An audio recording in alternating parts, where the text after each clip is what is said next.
mais chaque mercredi depuis mercredi dernier ak Calze tey yaa ngi dem fi nga xamee ni mooy corniche bi. corniche bi la ñu dem comme ni ñu ko waxee woon léegi bi ñuy tàmbali parce que comme dañu seetlu ni ci jamonoy vacances day gën a am doole dañ leen di rencontrer lu bëri ci corniche bi surtout le soir ñu nekk di yëngatu mën nañ ko woowee sport la sax d'ailleurs. xëy na anam bi ñu koy defee des fois nag am na ñu ci am ay moniteurs yoo xam ne ñoo leen di gunge dina accompagner pour mu bañ a am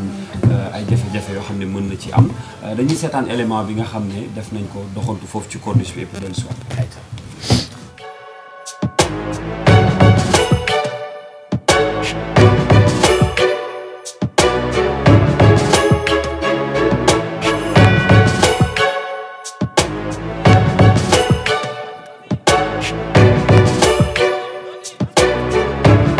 lan moo tax nga jël choix wu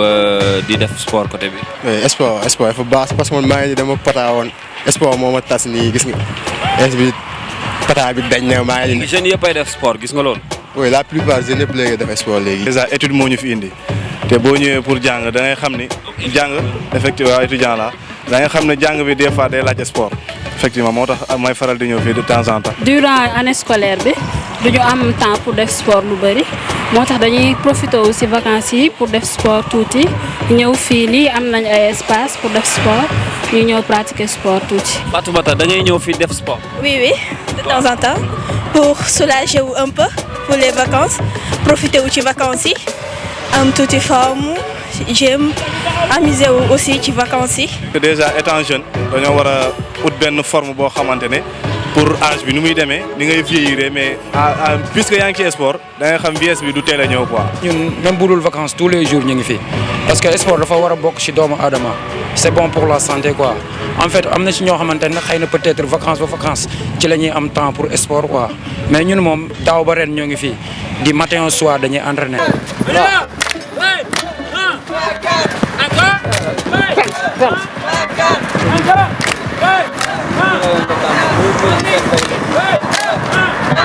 Je pense que c'est une bonne chose. Le fait que jeunes yi quand même di def nii sport di tàggat seen yaram je pense que c'est une très bonne chose. parce que ak études yi bon des fois tamit ñu def ko pour mën a détresser wu tuuti pour affaire yi dugg waaw mën a duggaat tuuti waaw ça fait du bien en fait. dama wax ni dañoo war a jug d'abord liggéey boo liggéeyee pare la ci soir bi nii maanaam heure bi moment bi ñëw divertiru daw def sport tamit da ci baax waaye parce que li français yi di wax rek un esprit sain dans un corps sain. mais tendance la ci xale yu jigéen ñi léegi de. waaw bien sûr parce que booy xool xale jigéen ñi ñoo gën a bëgg sport sax que xale yi góor yi parce que aussi tamit ñoom li ñuy lekk dafa bëri en plus am na si yenn jigéen yoo xamante ni bëgg ñu yenn poids yi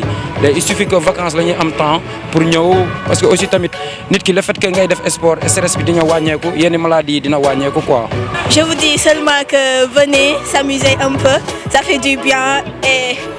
c'est tout daal.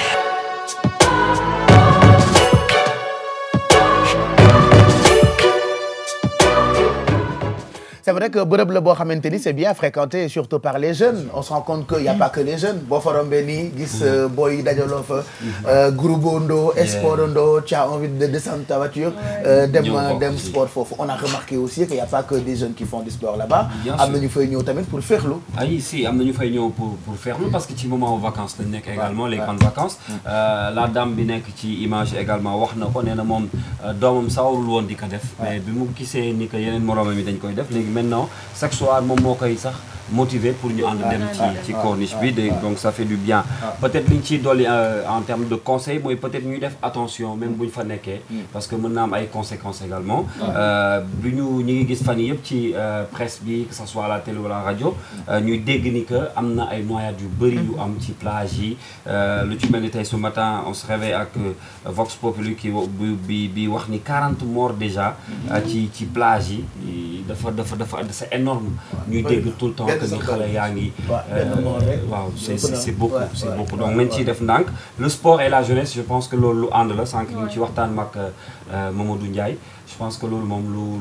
lu war ndaw yëpp la di def sport parce que c'est bien pour la santé ni ñu ko waxee ci élément bi baax na ci yaram baax na ci xel sax parce que daf koy ubbi après doguma la loolu mooy firnde encore ni il faut des naka lañ koy waxee ay bërëb yoo xamante ni espace yi dinañu ko mën di dem quand même pour xale yi mu nekk ay lieu public par exemple corniche bi nga dem noonu defe naa exemple la par rapport ak noyade yi di am boo dëkkee ci koñ boo amul foo mën a dem fu am sécurité di dem fi ñuy tere bu la fa dara fekkee après mooy loolu et maintenant jeunes yi sax xamatuñu fu ñuy tere parce que c'est pas identifié bu ñu xam ndax fii mën nañ fa dem wala mënuñu fa dem ci journal bi ñuy wax ni depuis fii diggante juin ak léegi 40 morts dafa bari parce que xam nga boo sporté sa yaram tàng nga daw rek soobu ci ndox bi déjà mën nga am choc thermique donc mën nga ci lap donc ba noppi aussi tamit xale yi nga xam ne dañuy football ci boori géej gi voilà donc ñun il faut des zones sécurisées exactement non seulement des zones sécurisées mais le peu d'espace bi ñu dese ci corniche bi ñu bàyyi ñu ko tey j'ai entendu à la radio benn xale waaye mu naan waaye mais gayen ñun xam nga dee yàlla ko yor quoi man yàlla ko tuddee sama dee xam nga gayen ci géej gi laay deewee quoi ñu dee xam nga yàlla leen yàlla xare àjjana quoi mais man gayen amul place bu nu tere ou quoi que ce soit man damay sangu damay ñëw ci marée bi mais yàlla yore dee sama dee ba ko yàlla tuddee ci géej damay deewee géej ba ko xamoon dama koy teral ndax wax na lu neex il faut des zones quoi il faut ay bërëb autorité également am nañ ci part parce que je pense que ñoom aussi ñoo war a identifier zone yi nga xam ne war nañ fa dem ak waruñu fa dem parce que comme ni ma la ko waxee aujourd'hui tendance la ci ñu bëri surtout xale yu jigéen ñi et puis ñu wàññi privatisation ngeen baal ma rek privatisation géej gi aussi day pousser nit ñi rejoindre il faut des zones publiques voilà il faut mu am ay zones publiques exactement sax fi mu ne dañoo bëgg a lëmbaje mais il faut des zones publiques te loolu il faut autorités yi taxaw ci ndaxte boo xoolee Dakar pour dire vrai amatul espace bu nga xamante ni jeunes mën nañ def seen loisir bu njëkk dañ doon dem jardin boo xamante ni duñ fay dara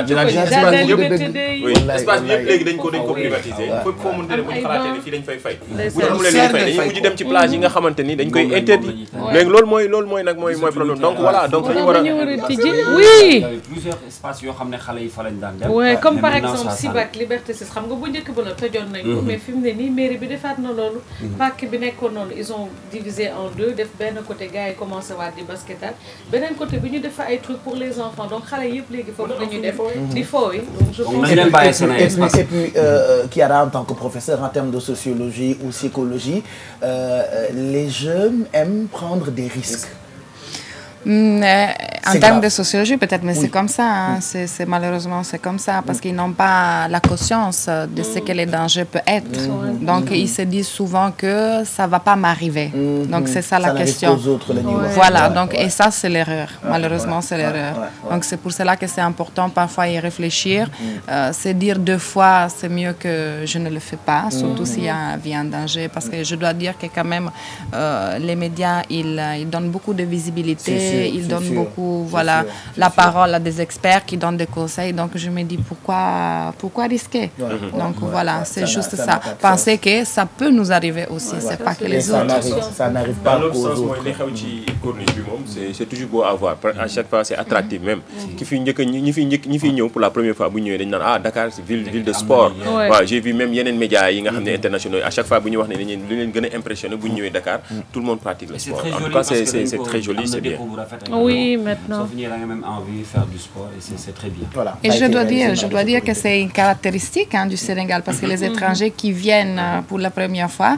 à Dakar, c'est ce qu'ils remarquent. Ils disent que ça leur fait plaisir de voir que les gens ils aiment tellement le sport. Voilà, donc vraiment c'est une caractéristique. Et puis pour revenir sur ces cas de noyade, je pense que mën nañu tegaat reportage bi nga xam ne ni rédaction bi defoon na ko ba tegal leen ko ñu tegaatal leen ko bu ko defee ngeen aperçu ñooñee lap naka la demee ak yenn ci ay matuwaay yoo xam ne autorités yi commencé nañu koo jël depuis démb.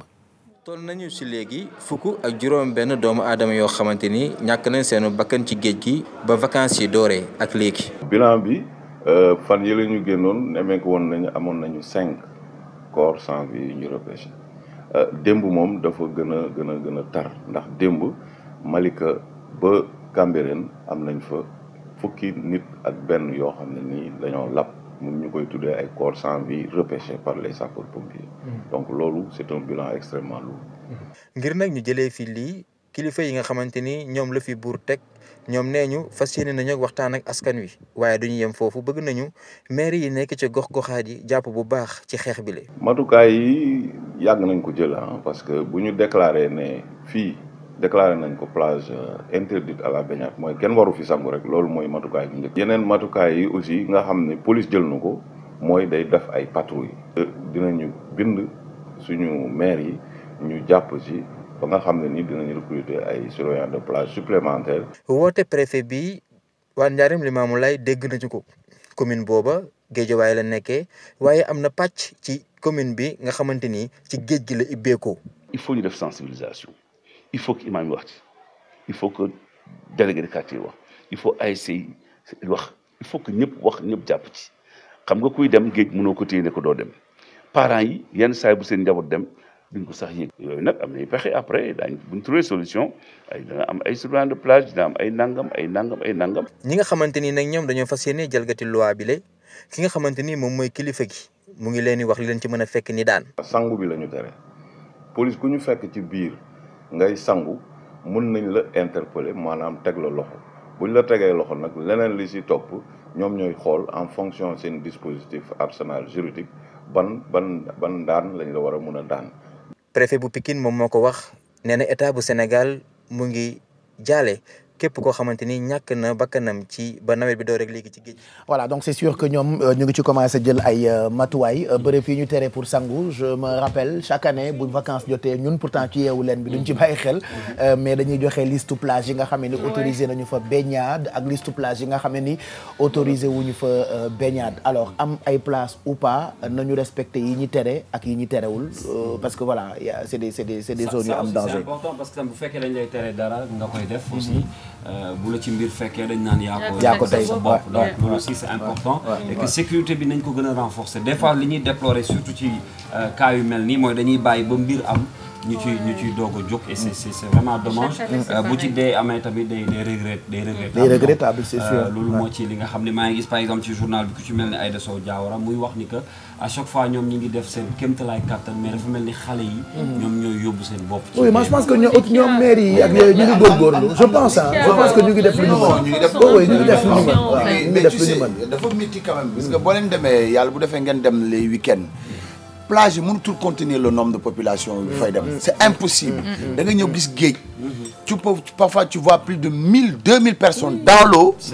comment même si vous êtes 10 moniteurs et puis ci plage privatisée yi du ku nekk moo mën a fay voilà 10 000 pour dem dugg pour fay